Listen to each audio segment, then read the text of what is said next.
There are traitors among us, and we must banish those players that have fooled us year after year. Which players will survive and who will be banished forever? Find out in today's episode of Locked On Fantasy Football.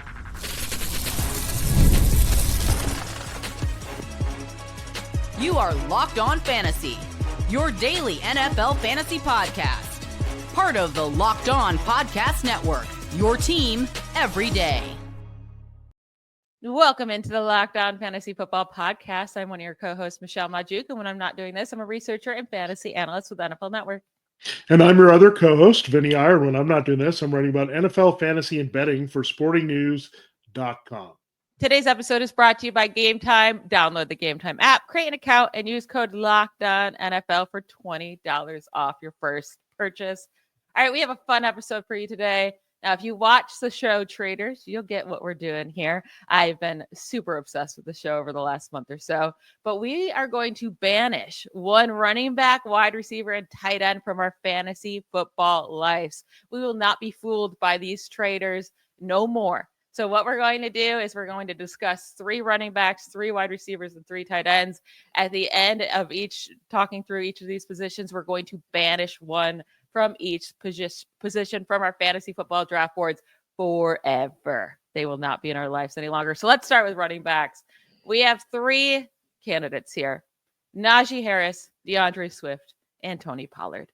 I would like to start with Najee Harris. Vinnie, you start. Tell us why you would consider banishing Najee Harris forever. Yeah, he's been a disappointing first-round pick for the Steelers. I don't want to bring up the name Rashard Mendenhall, but he reminds me of that a lot here. And he just hasn't done anything. He's not exciting. He doesn't really have big touchdown games. Kind of plods along, catches a few passes.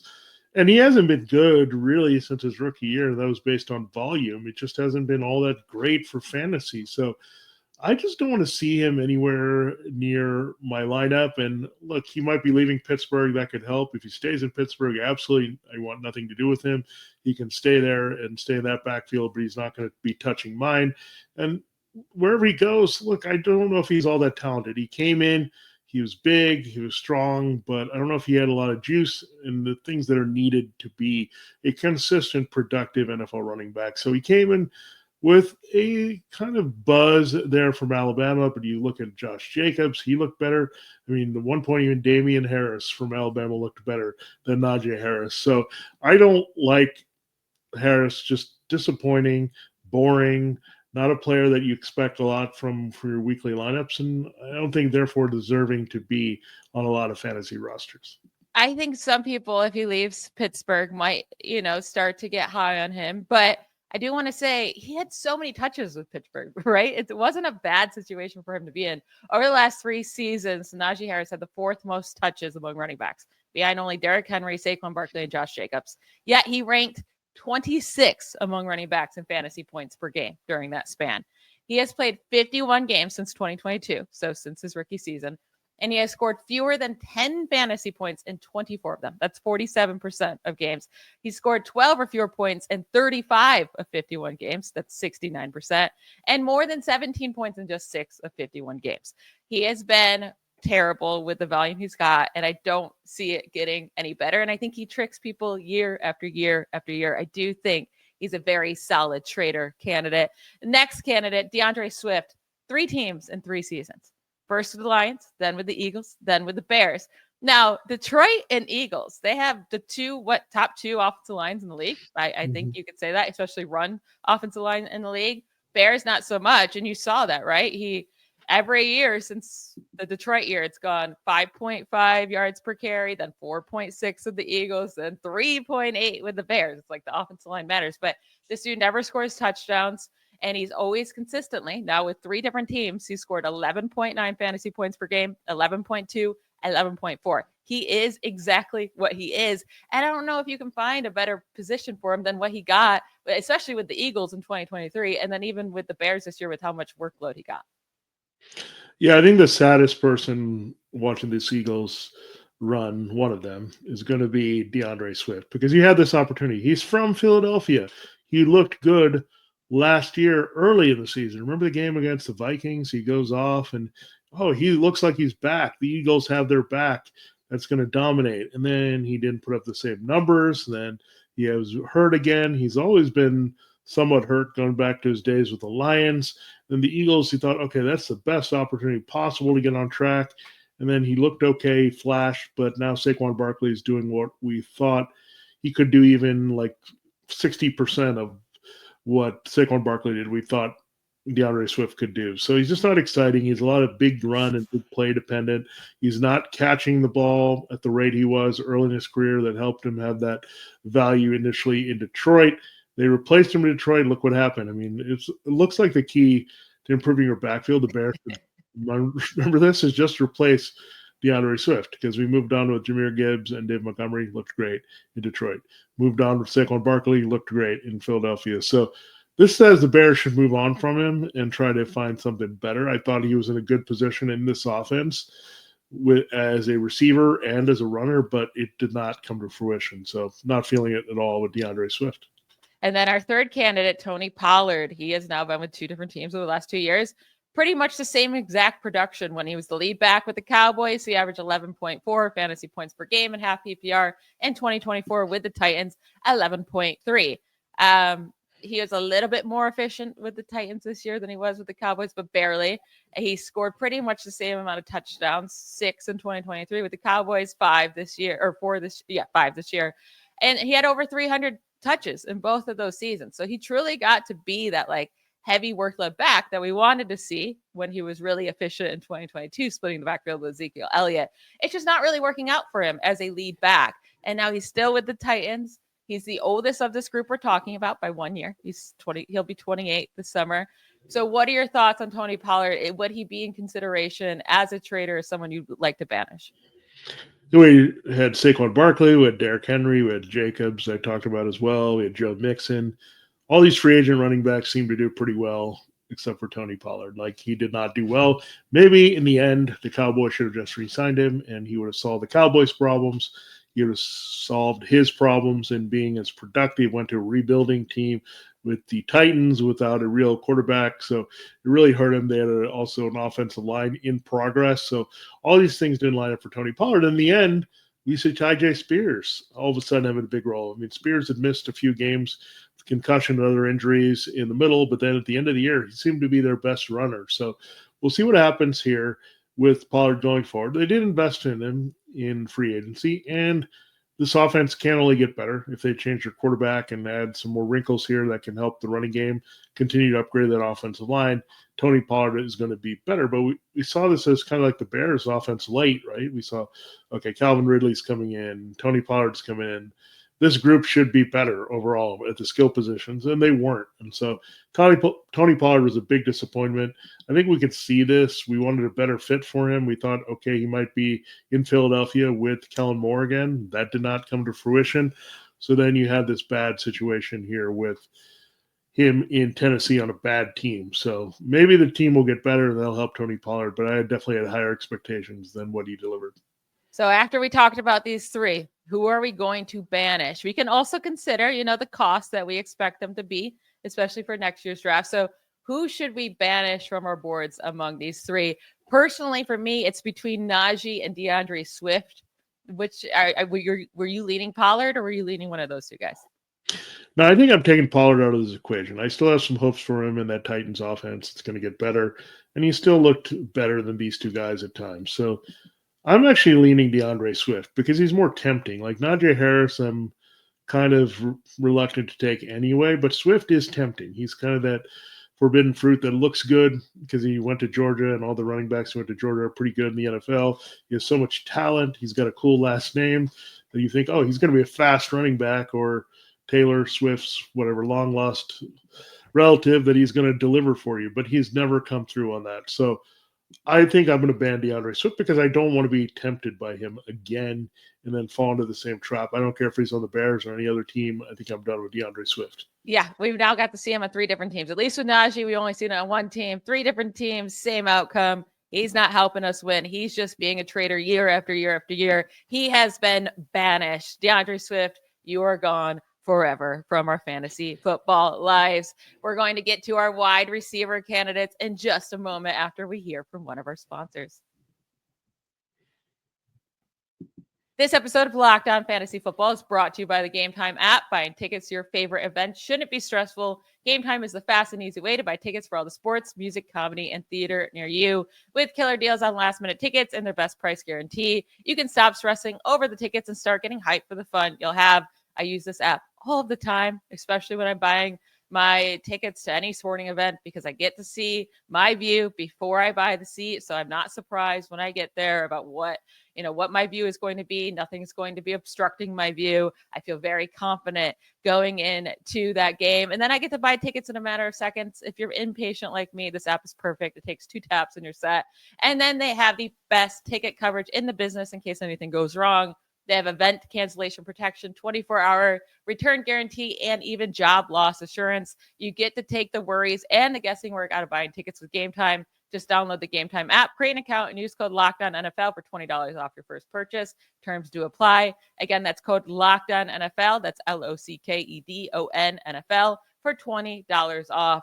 Download Game Time today. What time is it? Game time. We have 3 wide receiver candidates that are up for banishment. And that is Christian Watson, who cannot stay healthy to save his life, but he is only 26 years old, or he will be turning 26. You got Deebo Samuel, who is so up and down in his career, and old man Cooper Kupp. These are the 3 guys we have on trial. Let's start with Christian Watson. Vinny, give us your reasons why he should be banished. Yeah, this is another just exciting guy that never comes through. And he looks like he should be great. I mean, he's great at the combine. He lit it up, and that's why he was drafted in the 2nd round out of North Dakota State by the Packers, maybe hoping that he was going to be their next Devontae Adams. All their top receivers rolled into one. He hasn't been able to stay on the field. We've seen Romeo Doubs and Dontavian Wicks and Tucker Kraft and Musgrave, when healthy at tight end, do some damage, but Christian Watson has just not been all that effective. And I think he's a little bit like the poor man's Gabe Davis, kind of living up to a flash that he had several years ago, scoring a bunch of touchdowns at a ridiculous rate with Aaron Rodgers. It can be said that Aaron Rodgers and Christian Watson have not been the same since they were together. So Christian Watson is okay, but I've not seen him put it together as a number 1. He can't stay on the field. That's hard to trust from week to week. And you think he's going to act like a number 1 anytime he gets the opportunity. You don't really see that at all from Christian Watson. So again, not feeling it too much with him. And again, a good candidate to be banished because he's been a traitor to all our fantasy teams so far. I mean, yeah, since coming out of school, he's played 37 NFL games. 22 of them, he has scored fewer than 8 fantasy points. That's 60% of his games. He had a bunch of good games at the end of his 22 rookie season, like you said, with Aaron Rodgers. And I feel like that's why people are holding out hope that he can be good. But over the last 2 seasons with Jordan Love, Watson has scored fewer than 10 fantasy points in 17 of 23 games played, 11 or fewer points in 19 of 23 games played. That's 83% of games with Jordan Love that he is scoring 11 or fewer points. That is atrocious, but he is only turning 26 years old. Maybe he can turn it around and maybe he can stay healthier. Our next candidate, Deebo Samuel.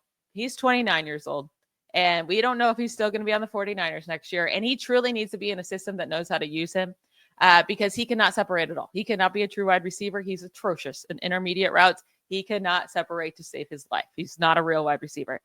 And his rushing production has decreased, even though he had 42 carries this year. That was more than 2023, but only 136 rushing yards because defenses have caught on. He only scored 1 rushing touchdown after scoring 8, 3, and 5 in the years prior. And he's never been a receiving touchdown guy. I mean, 2023 was his most at 7. He had 3 this year. Really, really down here at 8.5 fantasy points. I think he's done in the NFL, honestly. I don't see it in him anymore. Deebo Samuel, I mean, it's going to be hard not to banish him in this group.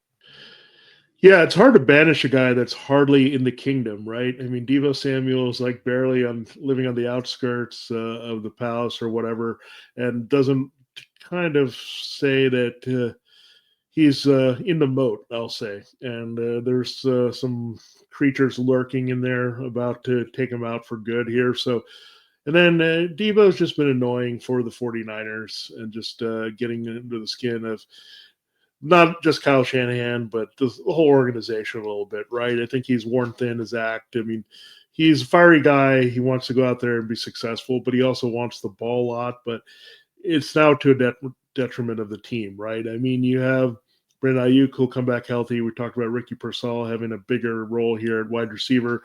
You got Juwan Jennings. He's just kind of the dirty work guy. He's going to get open. And, of course, George Kittle is their favorite emotional leader there. So when you look at it, is there room for Deebo in San Francisco anymore? Probably not. Elsewhere, is he going to end up on a bad team trying to be an alpha? Probably yes. So I don't want to go chase Deebo, and he's older, had a lot of injury attrition. So again, I think he could fall off the radar pretty fast, where I think he might just fade out of existence versus us needing to banish him. Yeah. But he was going early in drafts this year. I fell into it right after, an up and down 2023 season. I feel like we're all holding on to that 2021 season when he was the wide receiver 2. I mean, he was great that season, but it has not been very good since then. And then Cooper Kupp, he's going to be 32 years old. But could he have an Adam Thielen like end of career, right? Where we were giving up on him with the Vikings. We're like, oh, he's just old. And then he changes teams, right? And with Carolina, he still has some fantasy relevance and he always goes late. I will say Cooper Kupp this year well outscored both Deebo and Christian Watson by a lot. I mean, over 3 more points per game than Deebo, nearly double the points per game as Christian Watson. I do feel like Cooper Kupp's been dealing with some injuries. Obviously, he's missed a lot of games, but even this year, without missing a ton of games, he still missed 5. I do feel like even when he was on the field later in the year, he probably wasn't fully healthy. I think, honestly, him switching teams could be best for him, like an Adam Thielen, where he goes somewhere, maybe on a bad team that just needs to pepper him with targets. I still think he can maybe get it done. So I know it's been terrible, and you think, well, yeah, you're going to banish Cooper Kupp.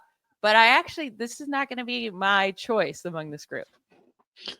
Yeah, I mean, Cooper Kupp now has got a decent value. He's dropped enough where now I feel comfortable taking him versus going high. And last year we were debating in the same range in the kind of back end wide receiver 1, wide receiver 2. Do you take him? Do you take Devontae Adams? Adams ended up being a much better pick, but it took a while, right? He missed some games. He had to transition from the Raiders to the Jets. So initially, on the board, Adams probably wasn't as a juicy of a pick. But then when he got to Aaron Rodgers again, and he had to be the guy over Garrett Wilson in a lot of games, then you saw those numbers spike. Now, with Cooper Kupp, I mean, you took him in that spot as the wide receiver 2. You'd have been disappointed because he wasn't playing for much of the year. And then just kind of took a back seat in this offense, not seeing the targets he usually does from Matthew Stafford. So I think he's in for a rebound. I know Sean McVay is smart enough to use him. Well, Cooper Kupp doesn't plan to retire, so he could have just a rebound, just get rid of the injuries. He's done it before, right, where he's had the ACL and just come back and dominated the league. So he's going to play, I think, for a little while. I don't think he's going to hang it up quite yet. I think he just has too much fun playing football. So when a guy's passionate, plays fun, has a decent quarterback, and a number 2 status now behind Puka Nacua, that's really going to help him get open. So I'm not totally banishing Cooper Kupp. I'm on the edge here, but he's older, but still, I think he has one more good year left in him. Yeah, and I think everyone just needs to get in their head. He's never going to be the 2022 version of Cooper Kupp. That's never happening again. He's never scoring 18, fantasy points per game again. 2021 version, but 2022, even when he played 9 games, he was on fire too before that injury. The 2021-2022 version of Cooper Kupp is gone, but I don't want to banish him just yet, especially because his cost, I think, will be so low. So who are we banishing between Christian Watson and Deebo Samuel? Who do you think has been the biggest trader so far over the last couple of years? Yeah, I said Deebo has been a trader, but I think we could see it coming a little bit more. Deebo, that the thing was going to happen, the slide, and he's just getting older, and then Ayuk's emergence, and Kittle being there, and then Brock Purdy, where his chemistry was going. So I think we've put that on our radar a little bit. But Christian Watson, if you put him out there again, I think I'm going to say, oh, wait, I should take him again, because you're like, well, so you got to throw to somebody, Jordan Love. He's your number 1. He's your best receiver. He's tall, big, fast, can score everywhere. So, look, you got to take him. He's their most talented wide receiver. That is the case. He actually might be their most talented wide receiver, but can't stay on the field, can't connect really well with Love to be consistent. So has hands of butter. Yeah, he's just not a reliable guy. Like, he looks the part, but he doesn't play the part well, and that's why he needs to be banished. We'll find someone else who can do this job better. I think I'm with you too, because Christian Watson's always going to have that appeal, and he's still young and he still could come through. Yeah. We got to banish him now before he keeps trading us. We really, really do. He's going to keep fooling us, and we got to get him out of here. So Christian Watson, you have been banished from our fantasy football boards forever. We have one more position to get to. Tight ends. Our candidates will be Dalton, Kincaid, Evan Ingram, and David Njoku, who will not survive through the end of this episode. We will get to it right after a quick break. This episode of Locked On Fantasy Football is brought to you by Prize Picks and the Prize Picks app. Here's how it works at Prize Picks. You just pick more or less on two-player projections, and you're right. You can get up to 10,000 times your cash. That's true. The big game is almost here. There's no better way to make it more exciting than with Prize Picks, the best place for daily fantasy sports. There are more than 10 million members and billions of winnings being awarded. Prize Picks makes it fun and simple to get in on the action. Again, more or less is all you do on these player projections. You just need two or more, and you can win 1,000 times your cash. Prize Picks even has a free pick for the big game where Patrick Mahomes only needs to throw for 1 yard to win. Pair that with one more correct pick, maybe a Patrick Mahomes rushing total, and you're cashing out. And there's a lot that we're looking at for this week for the Super Bowl, and we'll come back with those next week. Just download the app today, the Prize Picks app. Use the code LOCKEDONNFL to get $50 instantly after you play your first $5 lineup. That's the code LOCKEDONNFL to get $50 instantly after you play your first $5 lineup. Prize Picks, run your game. All right, Michelle, it is time to close the show. We've talked about some running backs. We've talked about some wide receivers. Time to play the Traitors and banishment game with tight ends here. Let's start with a guy that dropped a key ball, maybe drop or just a low throw under pressure. I don't know.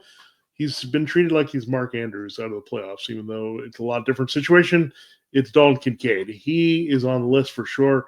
Again, so tempting, immediately tempting when he was a first-round pick, right? Even though they had a crowd at tight end. I mean, he's not materialized the way that Brock Bowers has. He's at least been better. I don't know. Probably not better than Kyle Pitts at this rate.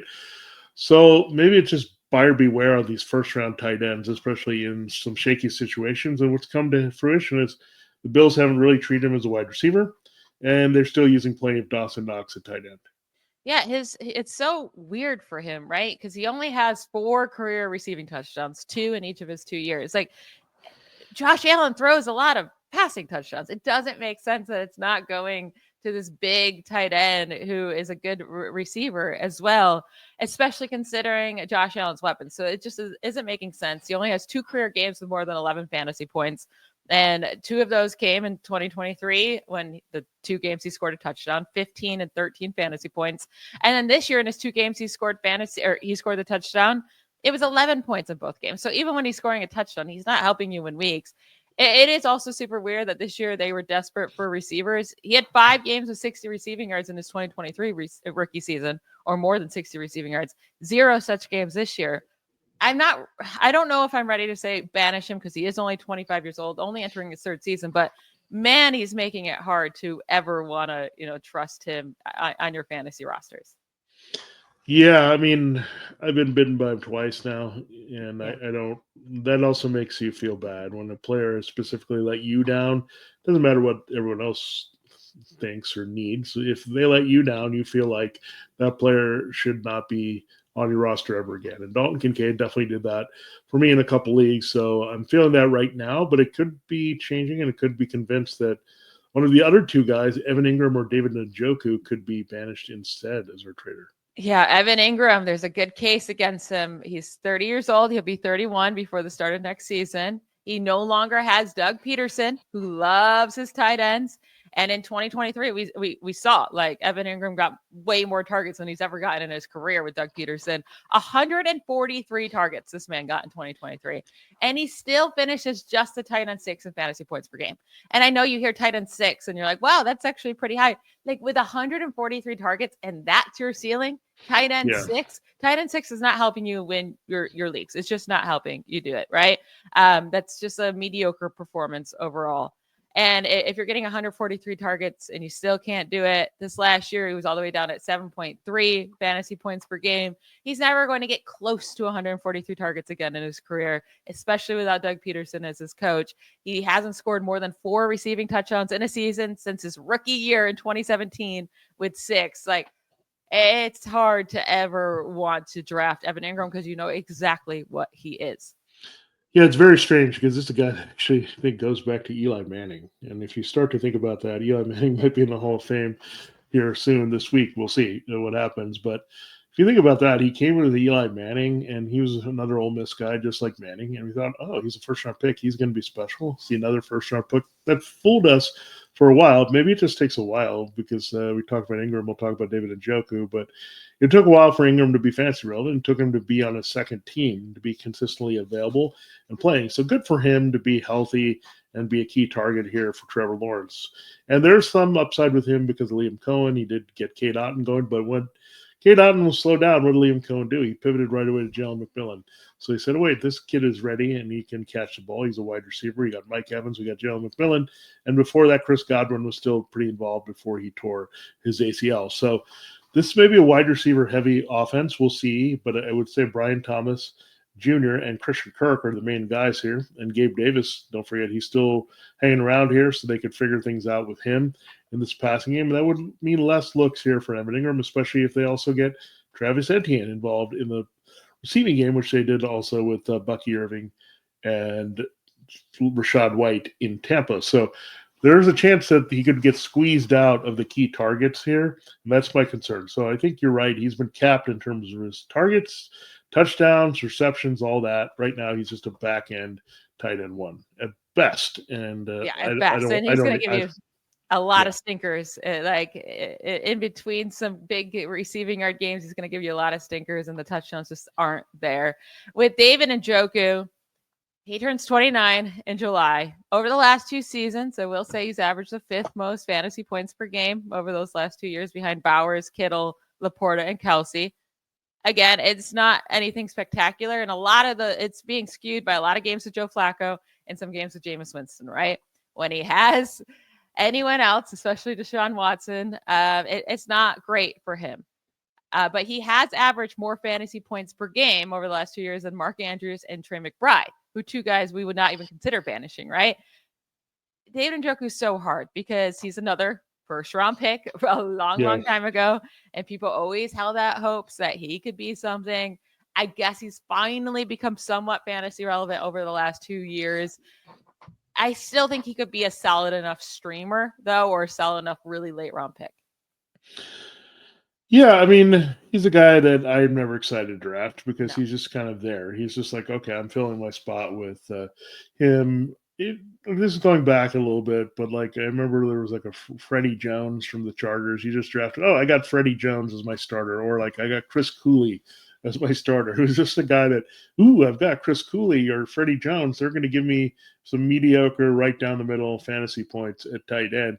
And that's all we're going to get from these type of players. So that's my concern with David Njoku. And I think you're right. The quarterback carousel, he seems to do better with the veteran quarterbacks in there. We'll see what they do with Deshaun Watson. But when Watson's on the field and Njoku hasn't been all that effective, it's been with these throw it up types like Flacco and Winston here. So again, I'm not feeling a lot with David Njoku. He's a good blocker. He does a lot of little things well for the Browns. That's why they keep extending him, and he's in the mix for them for a while. But in terms of receiver, I want to invest in fantasy. I'm not going there unless I'm really picking in the back end of tight ends. I will say, if we got to pick one guy to banish here, I got to go with Evan Ingram because I still think he's going to be on many people's draft boards. I still think people hear the name Evan Ingram and think he's going to be targeted. I'm banishing Evan Ingram from my fantasy football life forever. Yeah, I think Njoku, you can say of the veterans, you're going to go with Njoku. Of the first-round picks that are a little bit younger, I think you go with now Kincaid, because Kincaid still has a lot of upside. I still think things could happen there in his favor. Joe Brady didn't get him as involved, but I think they have to just look at his skill set and say he needs to be a bigger part of what we do going forward. So there's an adjustment that can be made there. Njoku is pretty much is what he is. They're going to use him as a target. We'll see. There's an uncertain wide receiver situation, but Evan Ingram is in a really tough spot. I mean, there's a bit of a crowd now developing in Jacksonville, which should be a better passing game. And he's coming off an injury. He's getting older. And they got to decide who's going to be more integral to their offense, Christian Kirk or Evan Ingram. I think they would say Kirk now because that'll help Brian Thomas Jr. a little bit more. So I'm done with Evan Ingram. He's banished. Njoku maybe was not even on my radar. Dalton Kincaid always will be there, and I will take another shot at him. But no, not doing it again with Evan Ingram. Maybe next year Kincaid will officially be banished if he hurts us again. Yeah, he'll be back on this list. That'll be bad for him if he is. Yeah. So. All right. So we've banished 3 players from our fantasy football lives. That's DeAndre Swift, Christian Watson, and Evan Ingram. Bye, guys. Bye. You've been banished forever. That is it for today's episode. Thank you all for making Locked On Fantasy Football your first listen every day. If you're watching us on YouTube, hit that subscribe button. Listening to us on a podcast app, give us a review, hit the like button, all that good stuff. We'll be back to talk with you on Monday. Enjoy your weekend. Bye, everybody.